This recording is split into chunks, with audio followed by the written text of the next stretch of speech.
Assalamualaikum warahmatullahi wabarakatuh. Bismillahirrahmanirrahim. Alhamdulillahirabbil alamin wassalatu wassalamu ala asyrafil anbiya'i wal mursalin sayyidina Muhammad wa ala alihi washabihi ajma'in. Subhanaka la ilma lana illa ma 'allamtana innaka antal alimul hakim. Wala haula wala quwwata illa billahil aliyyil azim. Kita sambung muka surat apa? 15. Al-Mu'iz 15.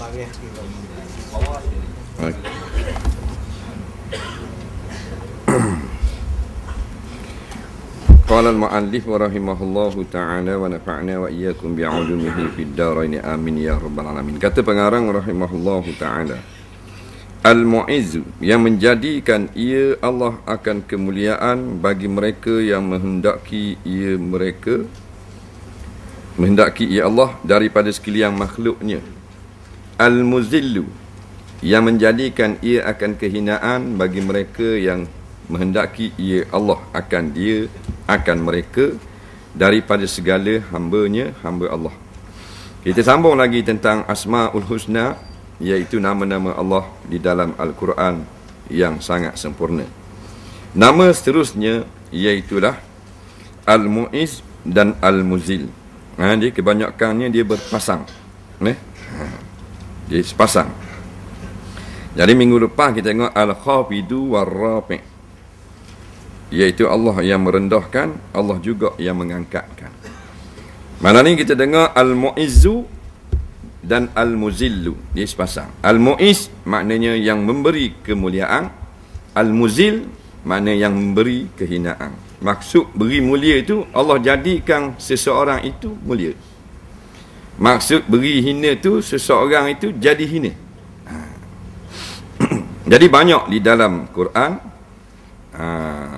pada ayat-ayat yang menerangkan atau menyebut atau mengulang-ulang akan sifat Allah, iaitu memuliakan dan juga menghinakan. Di antaranya iaitu wa tu'izzu man tasya wa tuzillu man tasya. Dialah Allah, yakni engkaulah yang tu'izzu man tasya, engkau muliakan mereka yang kau kehendak, wa tuzillu man tasya, dan engkau juga yang menghina siapa jua yang engkau kehendaki. Biasanya orang wirid, orang zikir ayat ni, bacaan lepas semayang, subuh, lepas semayang maghrib. Ni dia masuk dalam ayat zikir, ayat yang kalau kita berhadap so boleh baca atas niat zikir. Ayat Quran orang berhadap so ni tak boleh baca,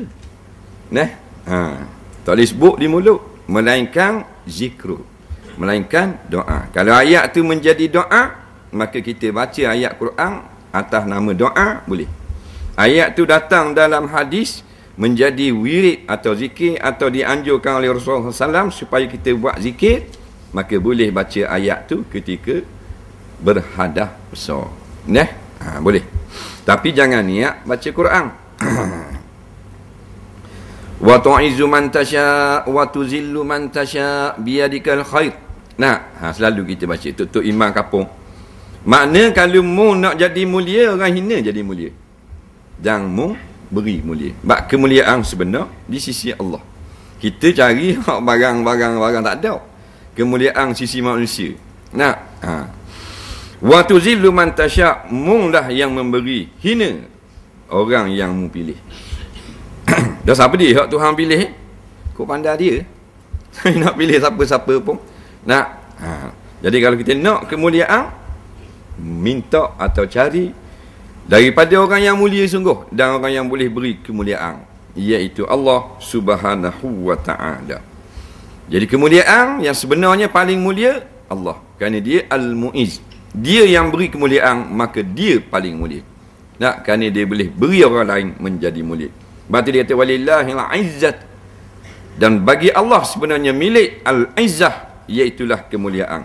Kemudian Allah kata lagi wali rasulihi, dan bagi para rasul, kerana dia mewakili Allah. Walil mu'minin, dan izzah kemuliaan sebenar juga milik orang-orang yang beriman. kerana mereka beriman dengan dengan Allah, iaitu Tuhan yang paling mulia.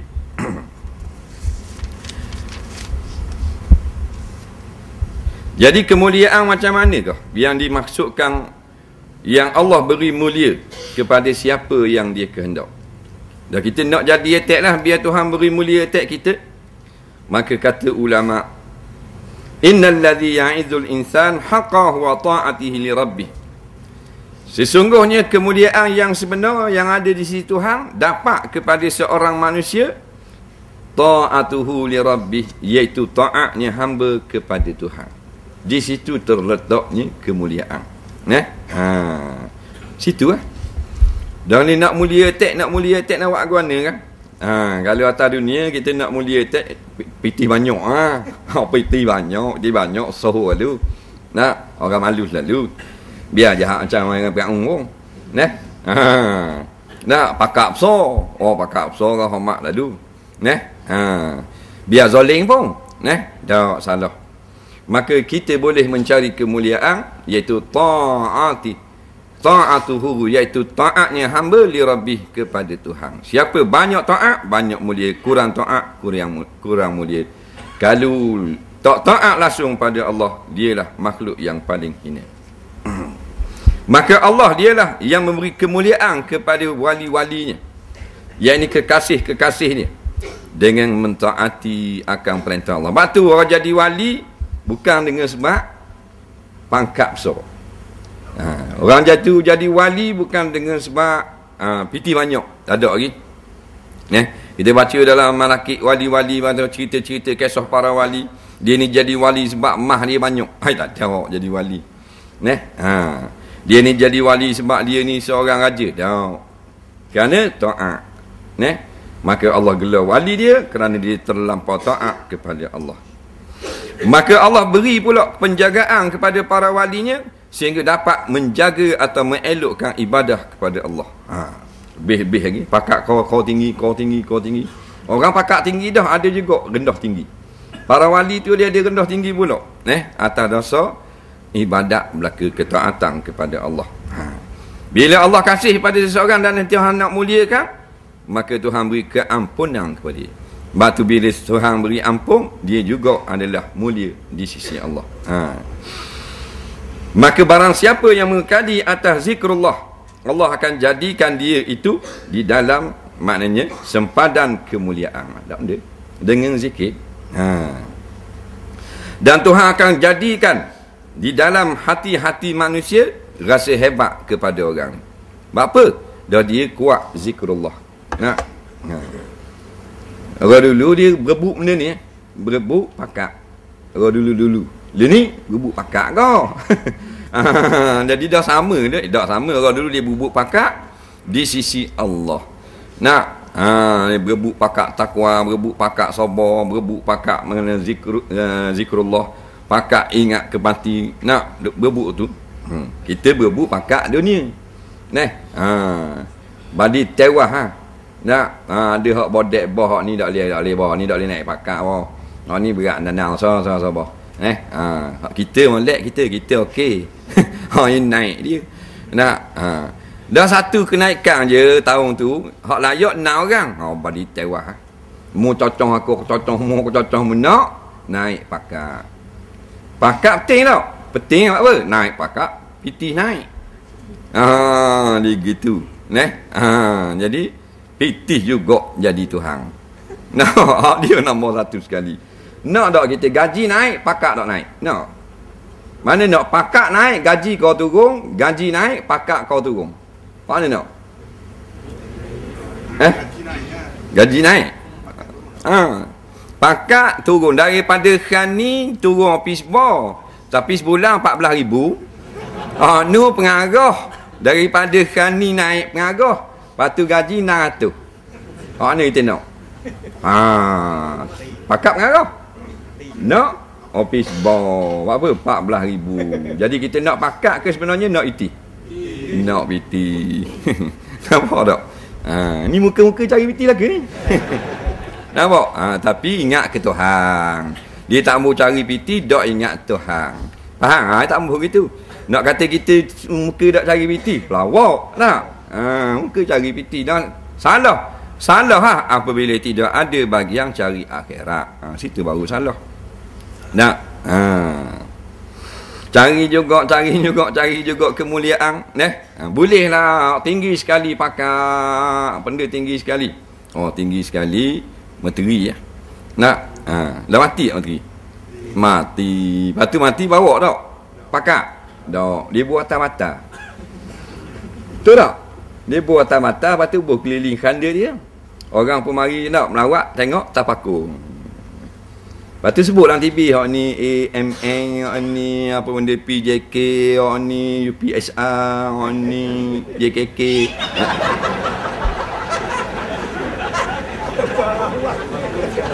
Buat ada mari ya.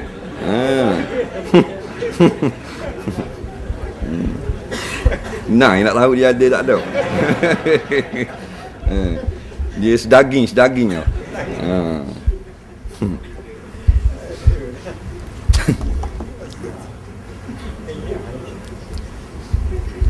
Maka berkata Ibnul Husain rahimahullahu ta'ala, seorang salafus salih, dia kata, man arada izza bila ashirah wa haibatan bila sultan wa ghinan bila mal falyakhruj min zillil ma'siyah ila izzit ta'ah. Barang siapa yang nak kemuliaan tanpa usaha dan kehebatan tanpa jadi raja dan harta dan kekayaan tanpa ada harta, maka keluarlah daripada kehinaan derhakakan Allah kepada kemuliaan taat kepada Allah. Siapa yang taat kepada Allah, dia menjadi raja. Syekh nak jadi raja tak? Taatlah perintah. Suruh semayang. Suruh puasa. Orang yang taat kepada Allah, maka dia adalah orang mulia dan dia menjadi orang yang hebat walaupun bukan menjadi raja di kalangan rakyat. Dan dialah orang kaya walaupun sekeleng dia lah kocek. Kenapa? Kerana dia orang taat. Jadi orang yang lawan Allah walau kaya, sebenarnya papa kedana basak terer. Itu kan? Hebat tu. Kereta 1 juta lebih tu. Baju tu beribu, jang 30,000. Tapi derhaka pada Allah, basak terer. Ada apa-apa. Sama miskin dengan kambing dalam guk. Nampak apa? Dah tak taat. Tak ada taat, tak ada harta. Harta sebenar, harta di sisi Allah. Harta yang ada pada kita, harta orang. Batu barang siapa yang beramal, kemudian dia akan ada harta. Harta dia, orang tak boleh ambil. Harta tak dunia, orang boleh ambil. Dah kita taruh dalam pen piti boleh ambil? Boleh ambil. Nak taruh dua ni, kalau Tuhan nak biar orang curi, hilang. Buat dalam bank, bang di pegawai bank. Tak ingat itu. Nampak? Dia curi piti orang dalam, dia pandai komputer. Dia ambil 1%, satu akaun 1%, satu orang 1%. Dah kalau 1 juta lebih penyimpang, bayar berapa ratus ribu boleh. Bulan depan dia ambil 1% pun tak. Kalau kita hilang 1%, kita sedar. Orang mari khabar atau telegram, orang ambil sungguh ni. Inilah gambar orang yang curi piti mu 1%. Pergi cari orang tu. Pergi cari, bawa kapal kecek. Tak erang. Tapi atas 100,000 orang, atas 1 juta orang, 1%, juta boleh. Ini curi. Sopan dalam TFC, buka TFC. Orang masuk dalam bank security. Dia tahan bank. Tembok ni boleh-boleh apa semua mati habis. Jaga, dia tembok tapal dia jaga. Hari tu dia korek ke bawah bank. Ingat tak itu? Dia gali kat dalam tanah, yukur molek, gali semula naik, duduk dalam TFC tu. Nampak? Jolok, jatuh piti dah, berdebok. Hilang juga piti. Nak buat mana piti? Pasal apa? Pasal barang hina. Tuhan tak jaga lah. Buah tika, hilang. Bahan dia anak. Bola kocek, bini bang. Nampak tak? Hilang semua. Maka pahala amalan Allah simpan di sisi dia. Tak ada orang boleh ambil. Menunggu untuk kita belanja. Siapa kita masuk di dalam syurga. Itu harta sebenar. Harta baiklah dak hilang lah harta kita dalam bank ada 400,000 main bank. Nak catat bank 90,000, tabung haji 14,000, ASB 83,000. Oh parok dah lah. MLN 60,000. Nampak? Berak mati. Boleh bawa? Bawa lah bawa. Khabar ke tukang kapang tu. Kanda buat luas sikit boleh tak? Pasal piti ayah banyak ni. Nak selit celah kanda. Jolok-jolok piti dah. Dah 5,000 tebal tu dah ke 50. Nak, dah main kat 400,000. Nak, sombak. Tak boleh. Nah, seseng tak boleh bawa. Nampak? Gigi pelesu cabut. Padahal kalau jual tak orang nak beli. Nak, lelong. Lain gigi every Presley. Ada ke orang beli 16 riyal. Nak, maka basak tegelah kita ingat kemuliaan tu sebenar kekal abadi dak. Harta di sisi Allah yang kekal, iaitulah pahala yang kita buat.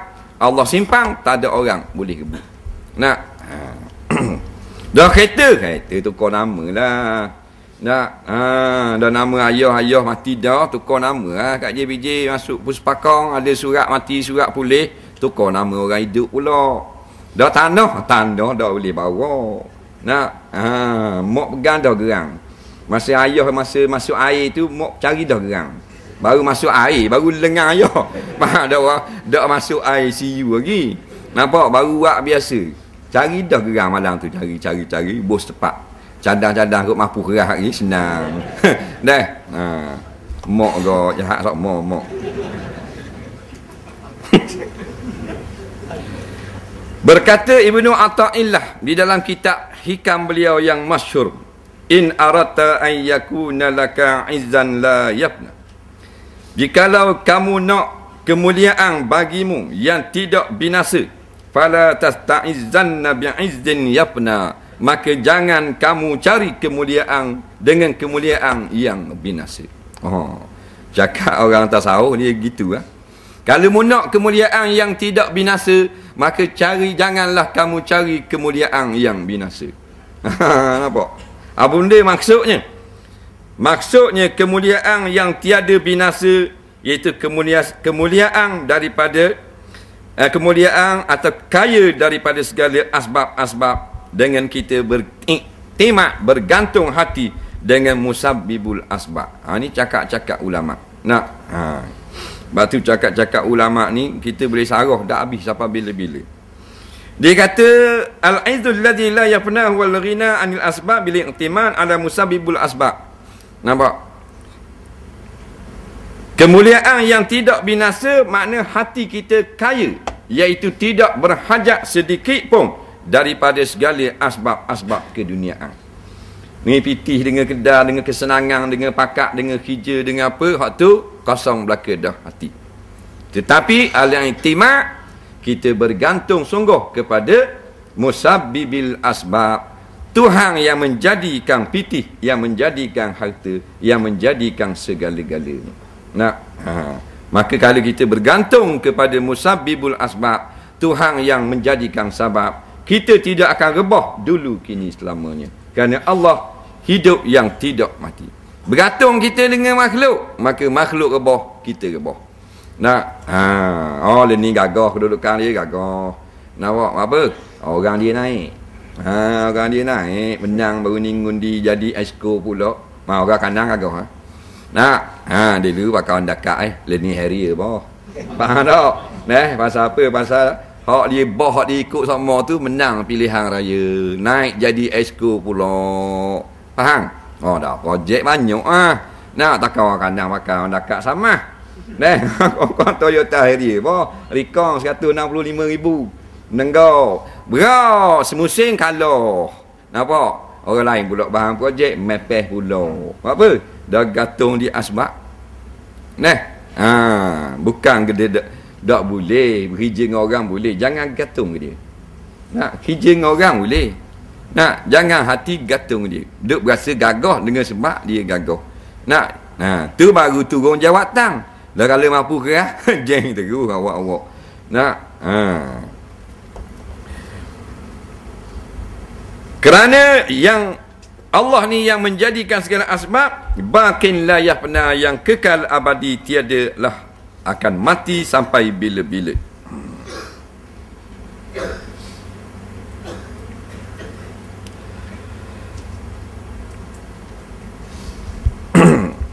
Maka tiada akan jadi hina seorang manusia seperti mana menghinakan dia oleh derhaka kepada Tuhan.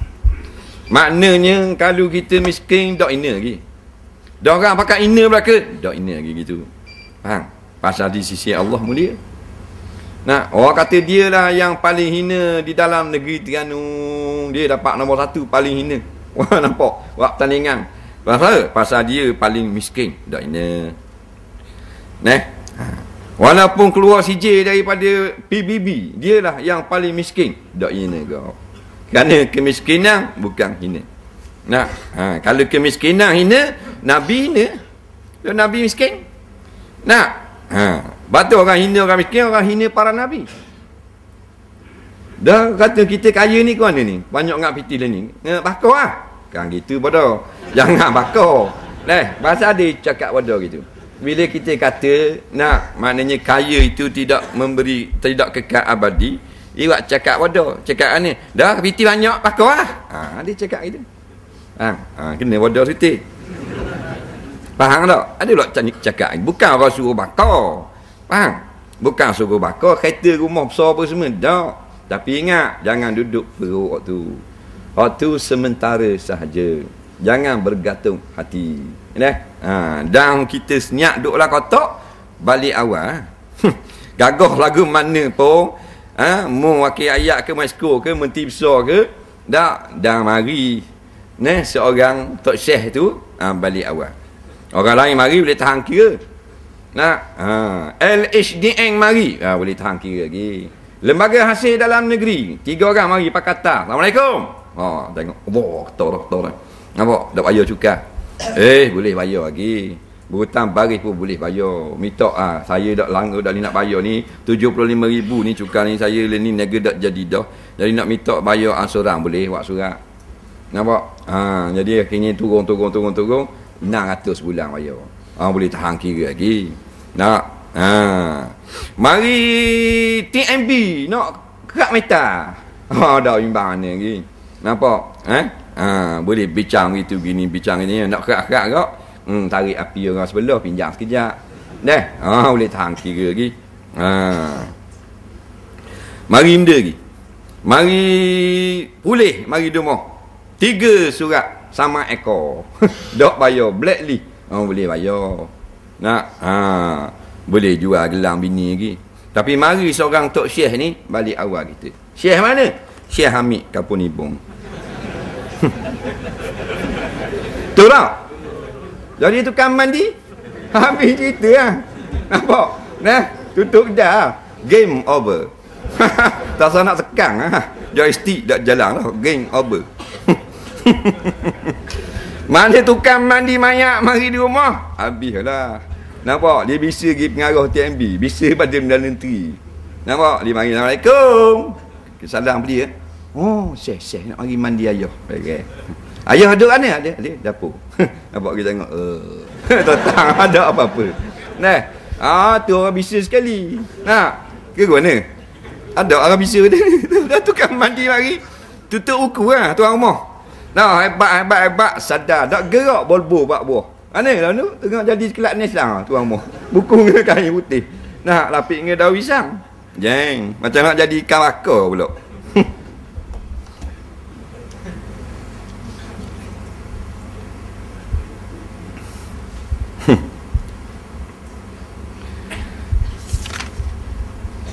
Banyaklah di dalam Al-Quran Allah menceritakan tentang kemuliaan orang beriman dan kehinaan musuh-musuh Allah. Jadi orang yang hina, orang yang derhaka kepada Allah. Derhaka yang paling besar sekali, tiada lain, tiada bukan, iaitulah orang-orang yang kufur kepada Allah. Nampak? Walaupun orang yang tak kufur, tapi mengerjakan kejahatan juga dikira hina, maka yang paling hina ialah orang-orang yang kufur kepada Allah. Orang yang mengusahakan perkara-perkara jahat supaya terhasil benda jahat, juga orang ini hina di sisi Allah. Dan dia akan dapat balasan kehinaan sesuai dengan perbuatan hina yang dia dapat di dalam yang dia usahakan di dalam dunia. Hina tak hina orang kafir ni, tidak ada lagi orang boleh tolong di hari akhirat. Sebagaimana firman Allah Subhanahu wa taala, "Walladzina kasabu sayyiati jazaa'u sayyiatihi bimisliha wa tarhaquhum zillah ma lahum minallahi min 'asim ka'annama ughsiyat wujuhuhum qita'an minal laili muzlima ulaika ashabun nari hum fiha khalidun."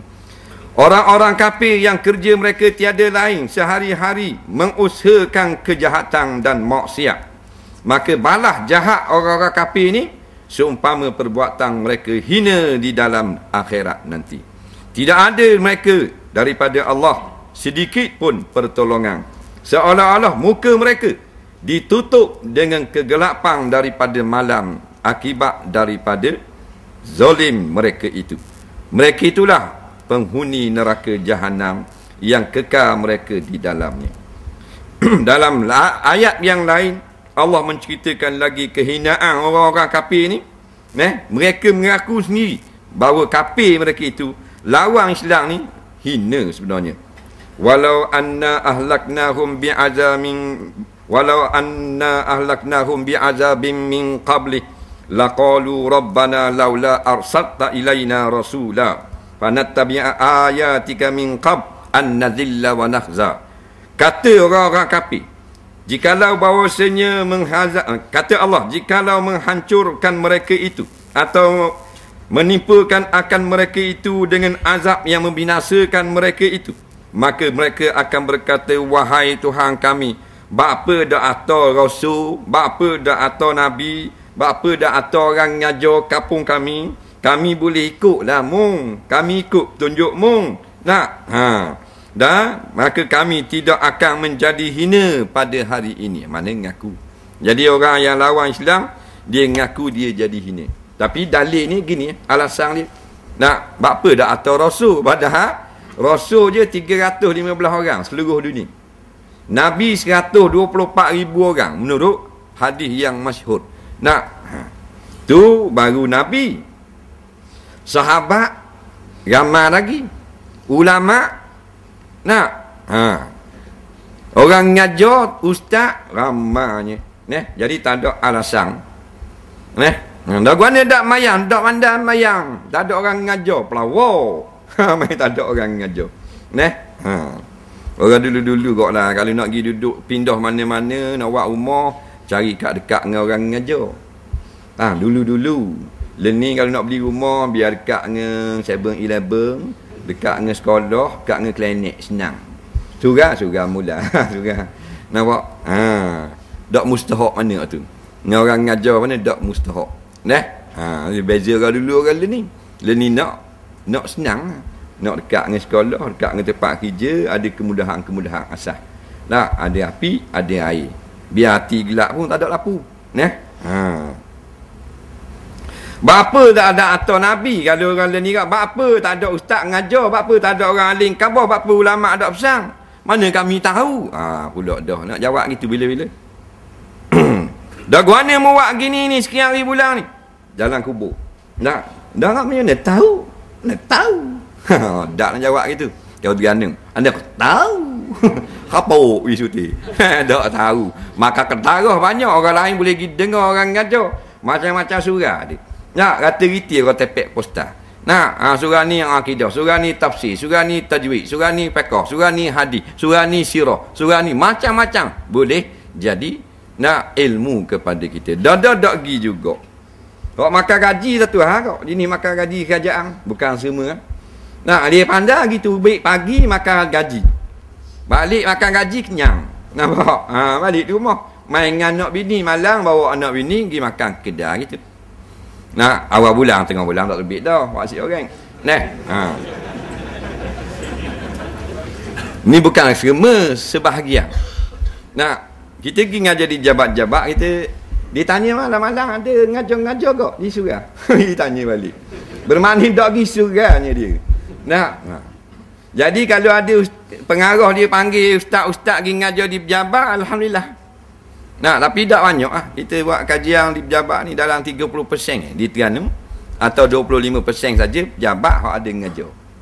75 lagi eret ring. Faham? Kira makan gaji pagi petang. Kerja tu lah. Nah,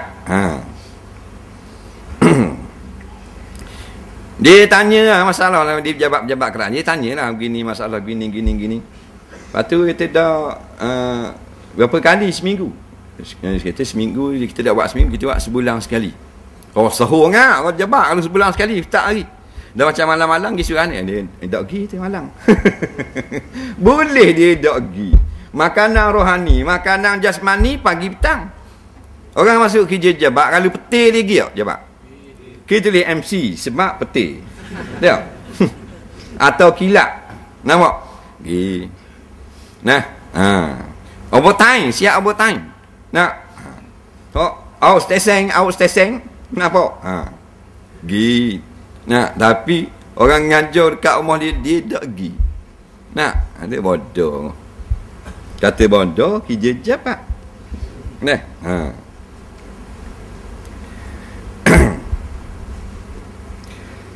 kalau kami ikut, kami akan tidak jadi hina seperti hari ini. Allah tak terima, tak alasan. Hak Tuhan terimanya, hak kita jawab sekarang, sebelum kita mati. Nak, kita tak kira pengarah, tak pengarah, ketua pengarah apa semua. Jadi, orang hak majlis makan gaji, Tuhan beri kesenangan. Orang lain kerja, ikat mata, panas berdering. Tengok, panas berdering. Nah, orang jenis sapu jalan, orang jenis turak menyokta, sama hitang menyokta tubuh. Nah, hak jenis ke laut duk tengah panas, kita dalam jabat ekong. Nah, banyaknya nikmat Tuhan beri. Kursi sedap. Pakaian lawa dengan seluar sai apa semua hari Khamis baju batik. Nah, bakar sokok ada leh. Jadi banyak comel dah Tuhan beri. Gilah dengar. Duduk akak tapis dengar. Akak tapis duduk cenering dengar cenering. Nak. Kayak gitu Tuhan tanya balik kan. Beri nikmat tiba-tiba tidak balas budi Allah. Begitu jugalah orang yang hina, orang yang memusuhi Allah dan Rasulnya. Firman Allah Ta'ala dalam Quran, innal ladzina yuhadduna Allah wa rasulah ulaika fil azallin. Orang-orang yang memusuhi Allah dan memusuhi para rasulnya, mereka inilah orang-orang yang duduk di dalam kehinaan yang yang hakiki. Hina yang sebenar, hina di sisi Allah. Nampak? Sebab tu dalam syurga gigi tidak ada kehinaan. Negeri Darul Bawa tu maknanya negeri kehinaan. Nampak? Darul Bawa maknanya negeri hina. Orang mulia masuk situ jadi hina. Sebab tu kalau kita ada kemuliaan sisi Allah, atas dunia kita cacat tetap cacat. Kalau buta tetap buta. Tapi dia ada harta di sisi Allah. Harta inilah yang akan dia gadai untuk masuk ke syurga Allah. Nampak? Manusia bakit di padang mahsyar kayak gini, atas mana keadaan kita hidup. Orang Cina bakit Cina, dia tak bakit Arab. Faham? Orang Melayu bangkit Melayu. Orang Jepun bangkit Jepun. Orang putih bangkit putih. Jerman bangun Jerman situ. Kanak-kanak umur 8 tahun mati bakit 8 tahun. Umur 6 bulan dalam perut bakit 6 bulan juga. Dia tak besar tak kurang pada hari dia mati. Orang tu mati umur 88, 89 lah. 90 ke 100 ke bakit umur 100. Anak kita mati masa tingkatan 1 itu 13 tahun. Dia bakit kat lagi 13. Orang kulit hitam negro bangkit negro. Tidak bakit Arab. Dia gitu. Padang mahsyar ni dia rating saja. Hak ada dalam dunia. Nampak? Dia tak ada perubahan pada mahsyar. Pasal bukan negeri balasan pada mahsyar. Nampak? Negeri kupu baru. Negeri kupu, negeri balas, syurga neraka. Orang yang mata buta, bangkit buta di padang mahsyar. Orang tangan tak ada sebelah, bangkit tak ada sebelah. Orang comel, bangkit comel. Orang uduh, bangkit uduh. Dah bila masuk di dalam syurga. Berarti sebut dalam satu hadis ada sebuah sungai di syurga namanya Nahrul Hayah. Nampak? Sungai kehidupan. Orang yang nak masuk syurga dia mandi dalam sungai ni dulu. Jangan bila sebut sungai kita nampak sungai Kolibar kan. Kita nampak sungai Tok Mola Usuk Kohong kan. Bila sebut sungai berbeza pada rupa, hanya muafakat pada nama. Kerana dia aliran air yang sangat panjang dipanggil sungai. Kalau kerak gitu dipanggil tasik. Kecek dipanggil kolang. Ketik lagi dipanggil koloh. Kecek bubuh takar dipanggil sudu. Faham? Tu nama. Takut bila kata sungai lah juga. Ke sungai ke ada ketan-ketan lipoh gitu kan. Bukan. Sungai maknanya satu tempat yang buat alih air untuk orang mandi. Siapa mandi? Orang nak masuk syurga. Apa kena mandi? Bak kata. Dah mandi jadi ke mana? Jadi dia tak macam kita mandi sungai biasa. Sungai biasa kalau kita panas jadi sejuk. Kalau seluk, tangga seluk, kulit tak tangga. Tapi dalam sungai Hayah, tangga kulit.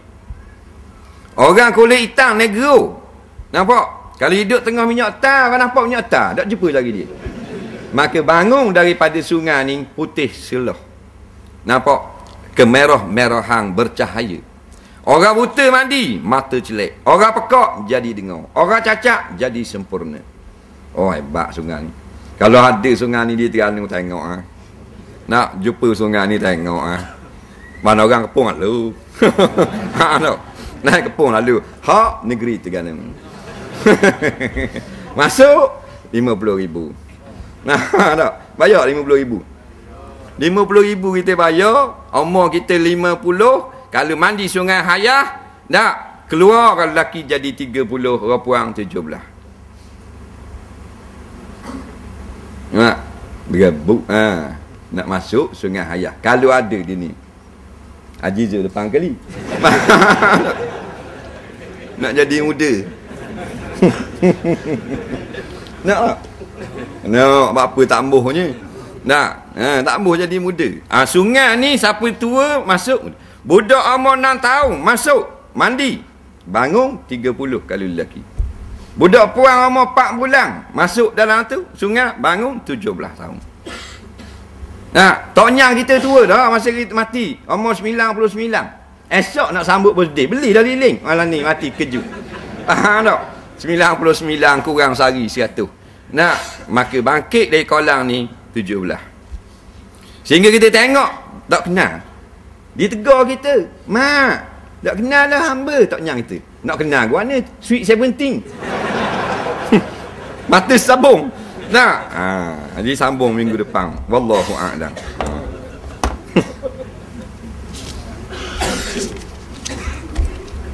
Tengok soalan kan.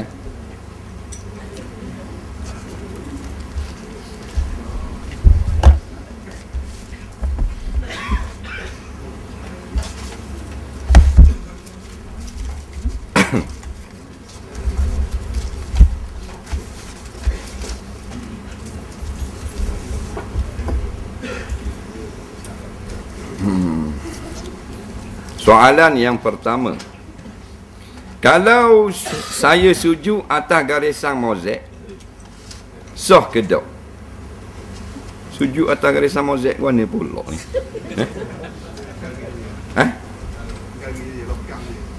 Lokang. Tak ada di surga ke kan ni? Rumah. Surga. Jadi surga kadang-kadang dia tak bubur kapek, dia pasang tar. Santai ni dia ada orak dah, orak mozaik tau. Jadi ikut orak tu lah. Jadi ikut orak tu kira sah lah. Yang sebenarnya kalau kita sujud letak pukang tak ikut sah pun, sah semayang. Kerana syarat sah sujud tak ada pun kena ikut sah. Cuma kalau kita dah ikut sah depan belakang, kurang fadilat. Nampak? Jadi kita nak dapat 27 tak dapat. Nak dapat 27 biar sempurna, biar sebaris kita sujud.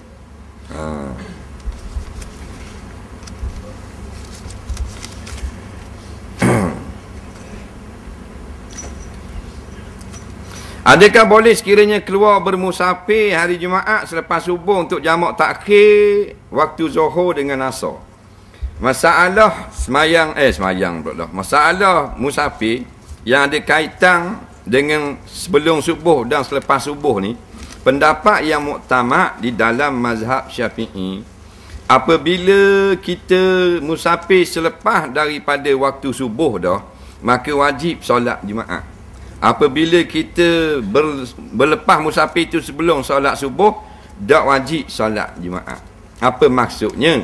Maksudnya, lepas solat subuh, kita berjalan nak pergi Kuala Lumpur, jaluan kita itu tidak ada solat Jumaat, maka wajiblah solat Jumaat.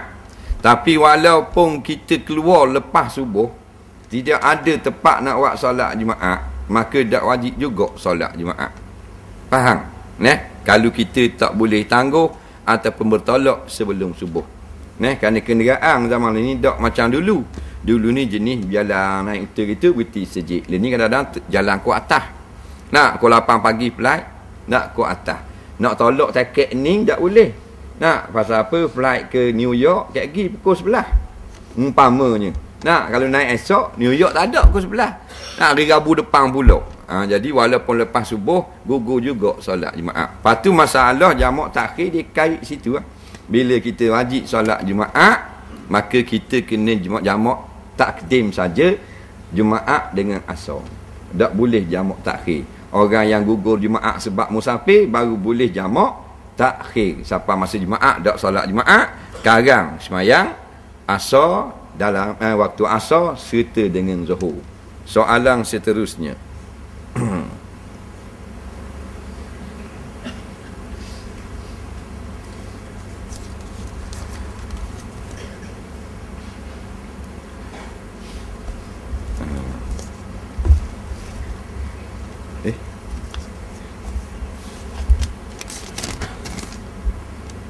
Boleh ke tidak beli rumah bekas orang Cina tinggal? Haram ke tidak? Bagaimana cara kita jika rumah tersebut halal untuk dibeli?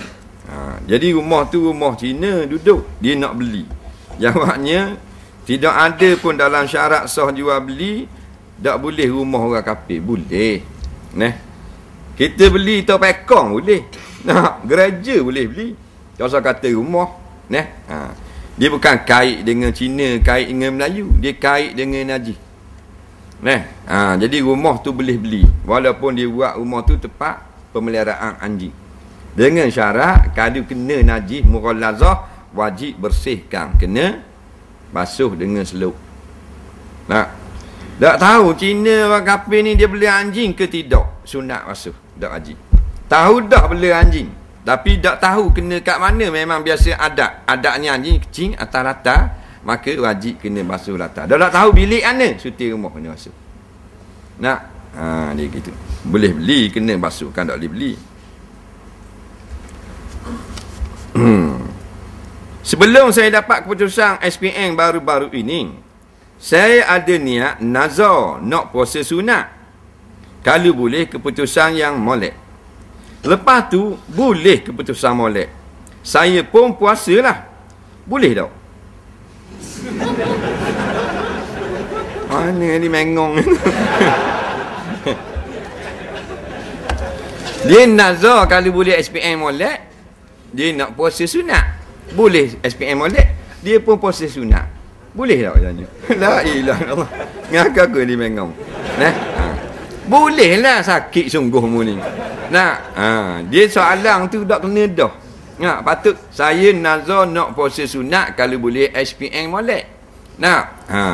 Tiba-tiba saya tak boleh pun SPM molek, saya puasa juga. Boleh tak? Baru kena soalan.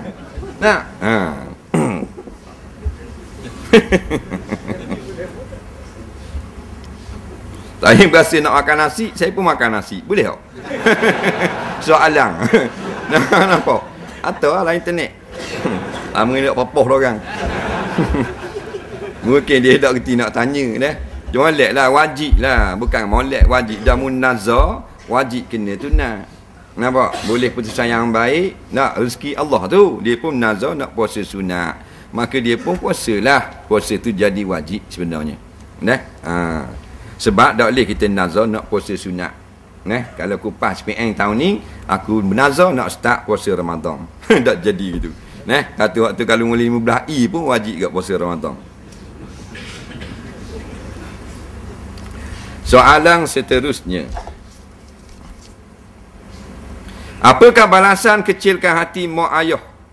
Jawabnya, tengok sebab. Sebab apa kecil hati? Kadang-kadang sebab itu dia harukan syarak, kadang-kadang tak haru. Mana hak tak haru? Umpamanya dengan sebab percakapan dia kasar dengan mak ayah. Mak ayah pun kecil hati, dosa dia. Ataupun maknanya dia tidak pedulikan mak dia. Wak dak tengok, wak dak nampak. Padahal depan mata dah. Maka kecil hatilah mak. Kalau kecil hati gitu, berdosa anak ni. Tapi ada gak kecil hati dengan sebab yang dengan perkara yang tidak berdosa. Umpamanya mak dia ni jenis dak pakai tudung. Jadi nak pergi temu natu sang dah ke anak dara dia. Anak dara ni orang jenis dengar sikit, tak banyak, dengar lebih kurang. Pakai tudung. Jadi sang pakai tudung kali. Pasal nak pergi rumah mak long mu tu. Mak long jenis rambut merah dah. Jadi malu kat orang yang pakai tudung, mak dak pakai tudung. Ibu anak dia pergi pakai juga tudung. Jadi mak rasa hati ya, cik hati, dosa dak anak. Dok lah, pasal tu perintah Allah, kena faham gitu. Bukan asal kecil hati gak dosa selalu. Tengok sahabat.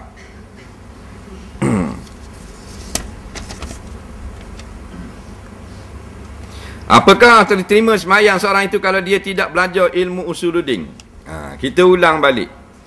Orang yang belajar ilmu usuluddin, tak belajar ilmu tauhid, tak belajar ilmu akidah, tak belajar ilmu i'tiqad, tak belajar umpamanya tauhid salah ke, sifat 20 ke, orang ni orang beriman dipanggil. Orang Islam dah. Sebab Islam dekat dengan belajar ilmu tauhid. Islam bukan dengan belajar ilmu akidah. Islam ni dengan 2 kalimah syahadah. Siapa yang ucap 2 kalimah syahadah, dia Islam. Dah belajar ni untuk menjaga Islam dia takut rosak. Faham? Itu tujuan belajar. Sebab banyak sangat agenda-agenda yang merosakkan Islam dan iman seseorang.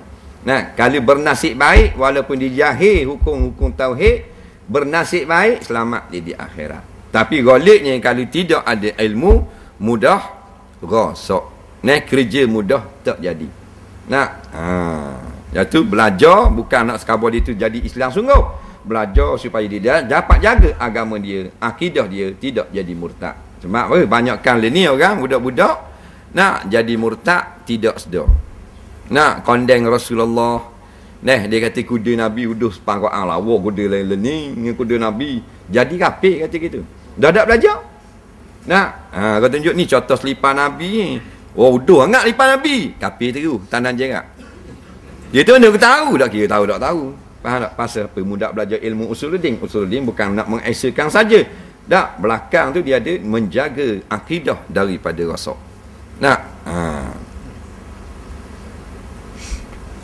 Imam mayang fardu selalu baca surah dengan tengok Quran depan. Apakah hukumnya? Hukumnya sah semayang. Terang sikit mana seorang itu nak kenal diri sendiri sebelum kenal Allah. Jawabnya belajar hak orang ramai ni senang. Hak ustaz-ustaz duk ajar surah tu. Ada tak disuruh kenal diri dulu? Ada? Tak ada. Mengenal Allah. Bila kita kenal Allah, maka lawang sifat Allah itulah sifat kita. Nampak? Man arafa Allah, barang siapa yang kenal Allah bil quwwati, dengan Allah ini kuat, berkuasa, maka arafa nafsahu bid dha'ifi, dia kenalah dirinya dengan sangat lemah. Jadi banyak orang main nak kenal diri jenis atas wakah. Bukan jenis bawa kitab naik atas sejik. Ilmu mengenal diri dia panggil. Kitab photostat lalah dak semayang. Mayang niat. Jadi nak kenal diri, kenal Allah Taala. Awaluddin ma'rifatullah. Awal agama kita kenal Allah. Bila kenal Allah, yang mendengar kita hak pekak sebenarnya. Kenal Allah yang hidup, kita yang mati. Kerana kita dulu mati, lepas ni hidup lagi mati balik. Kakang mati, kakang hidup, kakang mati, anak beranak matilah. Jadi kenal sifat-sifat Allah. Lawannya sifat yang mustahil bagi Allah, ya sifat kita. Allah berkuasa, kita tak gak cetong. Tu kenal diri. Sejak akhir-akhir ini ramai orang bagi salam dengan sekum. Sekum? Sekum, Assalamualaikum, boleh tak jawab? Sekum, Assalamualaikum, boleh tak jawab? Kerana tak ada makna. Yang wajib jawabnya iaitulah lafaz yang betul. Assalamualaikum, atau lafaz salam yang ditulis pada surat, atau assalam yang ditulis pada kertas. Adapun pada mulut, jawapannya hendaklah dengan lafaz beri salam yang sempurna, Assalamualaikum. Dah? Pasal kadang-kadang dia cakap Assalamualaikum. Dia kata gitu. Nak, salam. Nah, biasa telefon lah. Nak, cakap Assalamualaikum. Assalamualaikum. Bunyi gitu. Dah lah kok. Dah nak buat guna ke dia. Kata boleh Assalamualaikum. Biar tak tajwid mana pun boleh tahan kira. Hak betulnya Assalamualaikum. Ada. Assalamualaikum. Dia tahan kira. Waalaikum. Waalaikum. Duduk belakang rumah. Petang zing ni. Kapuk. Dah bangun. Nah, kawan letisah malam bagi basikal JKK. 2 kali. Bolehkah kita beli barang murah lepas tu kita jual ambil untung sikit mahal daripada harga yang kita beli? Boleh ya? Tidak kau nak nega ke mana? Bergerak semua orang. Nah, memang orang ambil untung. Takkan kita beli barang seria jual seria. Dah lelah jual tak padang. Nah, balik modal untung tak ada. Boleh ambil untung. Tak boleh untung yang menzolimi orang lain. Kawan kepada kawan saya. Dia tanya benda beza Quran dengan surat khabar. Nak kali terkata budak-budak lah ni tak belajar. Jadi gitu lah. Nah, orang kau panggil juga Tok Imam Wajib Telkin kat wakapi dah duduk lana. Faham tak? Kerana akidah kan. Nah, dah mak takkan tahu kala anak gitu. Nak. Panggil Tok Imam lah Wajib Telkin. Nah, si pulang bing si pulang. Dah dah katak dah khapo menyanda dah batang kubur. Nah. Apa? Dah ni kata ni. Dia kata tak ada beza surat khabar dengan Quran. Nampak? Soalan ada.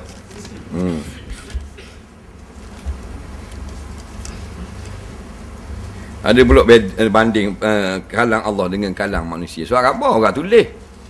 Quran Allah tulis. Faham? Kalang dia. Yang menjadikan kawanmu tu hak tekan tanya tu. Dia tanya dia hak tekan wakmu apa dia? Hak wakmu yang jadi comel gini. Kalau Tuhanmu ni Tuhan wakmu, mu kena syukurlah. Kalau Tuhan wakmu beruk dia ni. Tahu? Itu naiknya.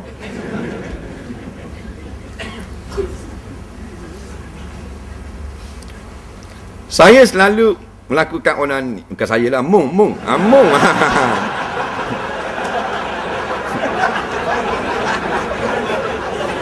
mana? Awak selalu melakukan onani. Awak telah berusaha untuk berhenti, tapi usaha awak tidak menjadi. Sudah 6 tahun awak berusaha. Awak pergi ke kamp motivasi dan sebagainya.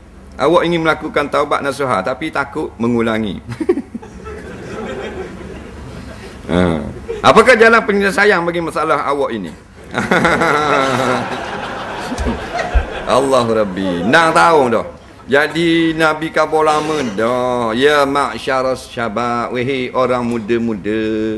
Dah masuk 18, masuk 19, masuk 20.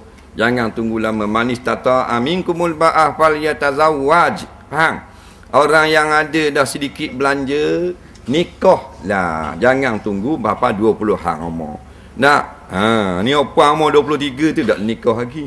23 dia ingat tu muda. Nampak? Tua lah tu 23. Orang lelaki umur 25 macam main nikah. Nak, korang pada tu pun molek dah. Dah zaman learning kau kena muda lagi. Zaman pancaraba ni. Nak, nikah. Kerana Nabi kata dengan pernikahan itu lebih menjaga, mengelokkan bagi kemaluan. Nampak? Menjadi penjagaan bagi kemaluan.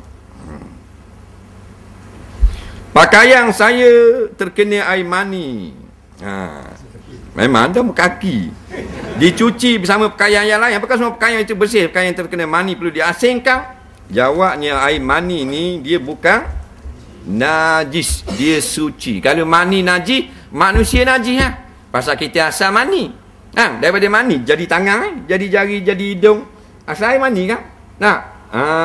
Jadi kalau gitu tangan kita najis. Dah asal pada benda yang najis. Jadi walaqad karramna bani Adama, Allah kata dalam Quran, sesungguhnya kami telah muliakan akan Bani Adam, iaitu mereka ini suci, tiada najis, sama ada hidup ataupun telah mati. Jadi air mani kena dikain, tidak wajib basuh, sunat basuh. Dah kata wajib basuh ada gak kau apabila banyak hingga orang tengok meluap tengok. Main nak jadi tu imam kain besar talang belakang air mani. Nampak meleleh jebok punggung. Jadi walaupun dia suci, jadi kemar mulut ngak orang tengok. Kalau sikit-sikit ni sunat basuh.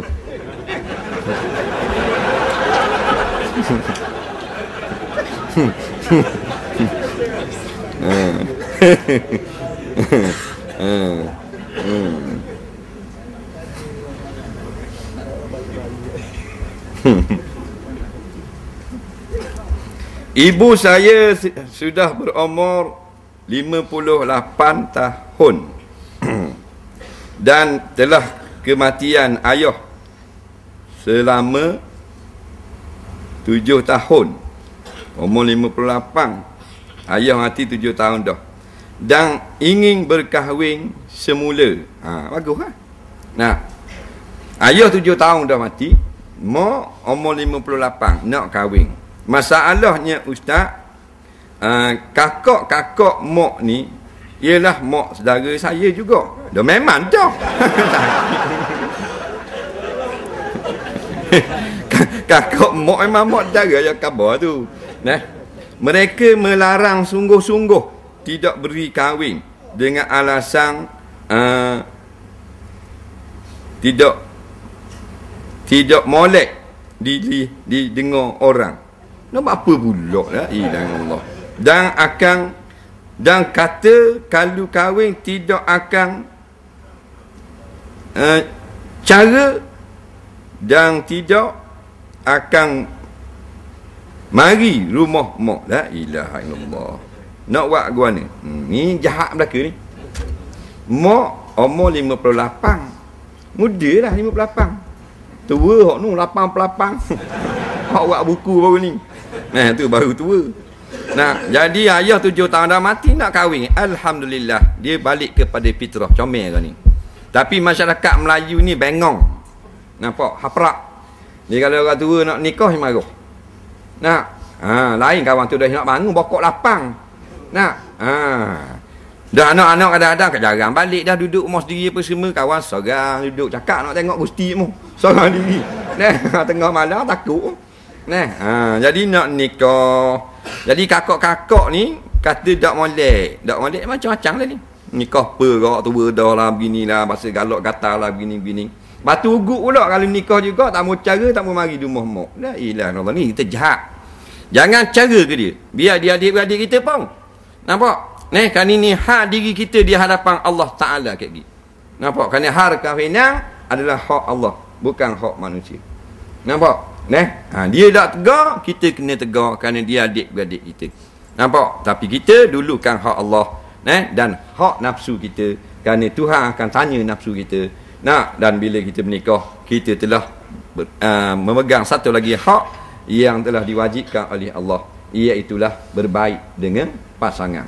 Nampak? Jadi benda kebaikan, maslahat untuk diri kita bila kita kahwin. Dan untuk diri kita kahwin, dah mu nak peduli apa mu? Kawan-kawannya lah dia anak beranak, tolong sokong lah, baguslah begini-begini, kita tolong beri beras. Tengok orang tua dulu-dulu.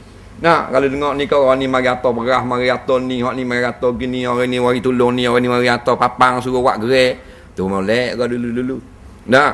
Le ni habis cara. Nampak? Nak kau ngak tua lah, hak ni muda sangat lah, hitam lah, hak ni beginilah, begitulah begini. Apa tu dak yang nikah dah tu tua ni, orang kata galak kata. Nampak nak masuk kubur nak nikah dah. Macam-macam peseng dia ni. Jangan heran. Ini orang-orang jahat. Wa'arid anil jahilin. Tuhan kata, jangan pedulikan golongan-golongan yang sangat jahil seperti ini. Dia tetap saudara kita, walaupun dia pula kita, dia tetap saudara kita. Dan Allah akan tanya pula dia di akhirat kayak gini, dan dia tak dapat jawab di hadapan Allah. Bilakah sepatutnya kaum wanita berada di rumah menunaikan salat Zuhur pada hari Jumaat? Ada orang cakap kena tunggu khatib selesai baca khutbah, barulah boleh tunaikan salat Zuhur. Apa hukum pakai baju bergambar katung? Ada orang kata tak boleh. Seorang isteri baru kehilangan suami, tapi dia keluar juga rumah padahal dia tahu dah dalam mazhab kita tak boleh keluar selama 4 bulan 10 hari. Persoalan saya, apakah hukumnya? Baik. Apabila seorang isteri kematian suami, dia beredah 4 bulan 10 hari. Beredah maknanya menunggu bilangan-bilangan hari yang tertentu sebelum boleh berkahwin dengan suami lain. Faham? 4 bulan 10 hari. 4 bulan 10 hari juga ada baginya ihda, iaitu berkabung. Berkabung maksudnya dia tak boleh keluar rumah dan berpakaian cantik, berharum-harumang, bersegok-segok, berhias-hias, berpakaian dengan pakai barang-barang kemas. Haram hukumnya keluar pada rumah. Hanya boleh keluar sebelah rumah. Cuma khilaf ulama kata tu sebelah rumah tu siang, setengah ulama kata malam je boleh. Apalah ada khilaf. Ada pun pergi makan pula temu natu haram berlaku. Bukan makruh, hukumnya haram. Yang boleh pergi klinik sakit gigi boleh.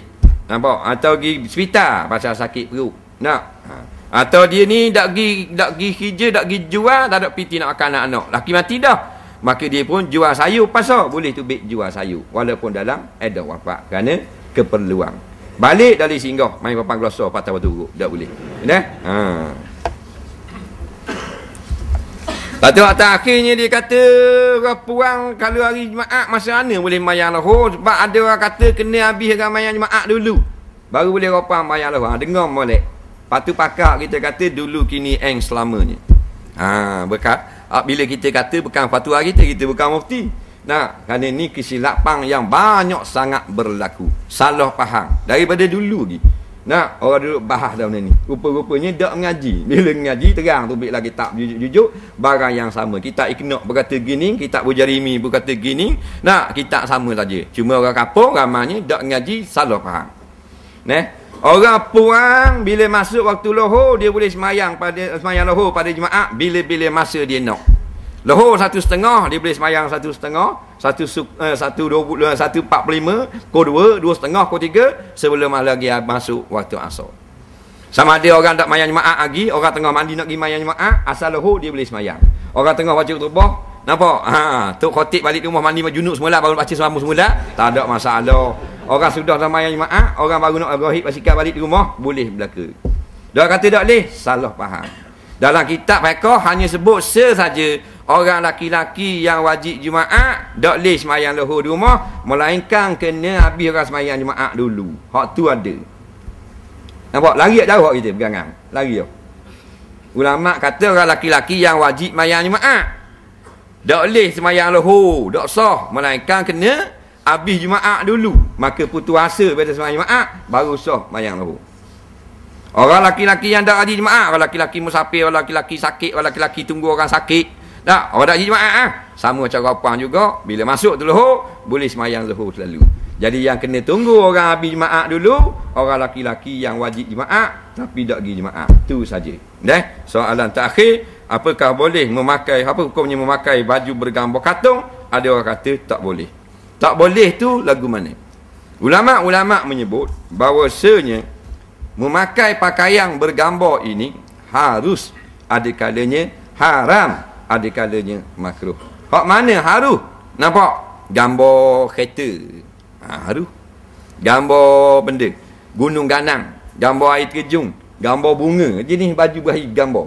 Atas belakang gambar napis teh. Tak ada masalah.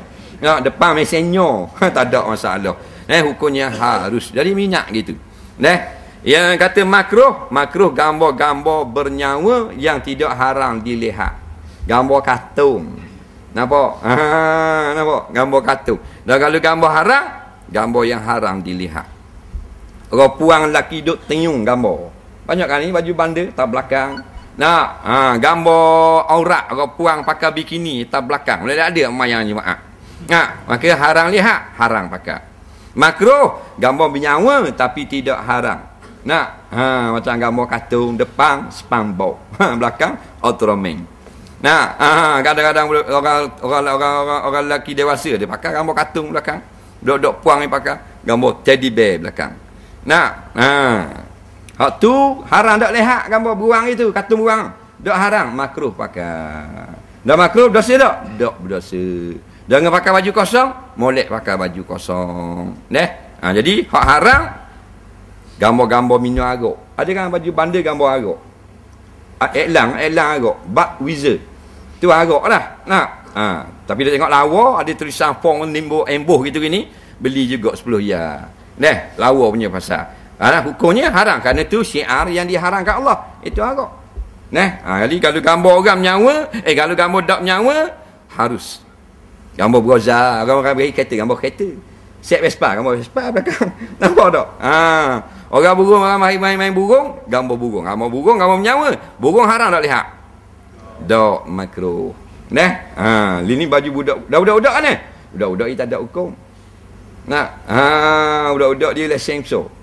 Itu kan pasal malam jual budak-budak kan? Dia ada buat baju orang tua, Power Ranger. Orang tua beli tak ada.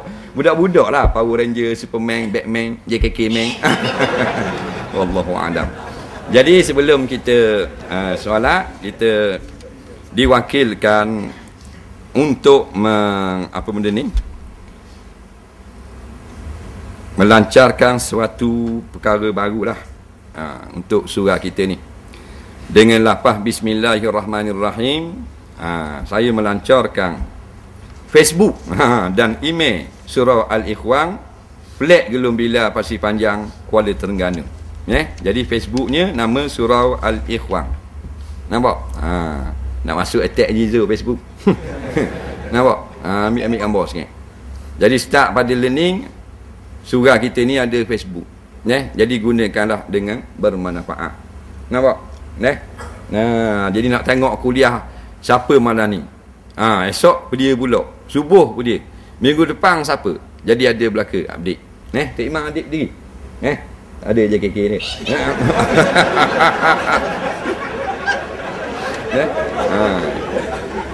Jadi hak mana ada internet tu, bolehlah kita link, boleh berhubung dengan surah kita sendiri.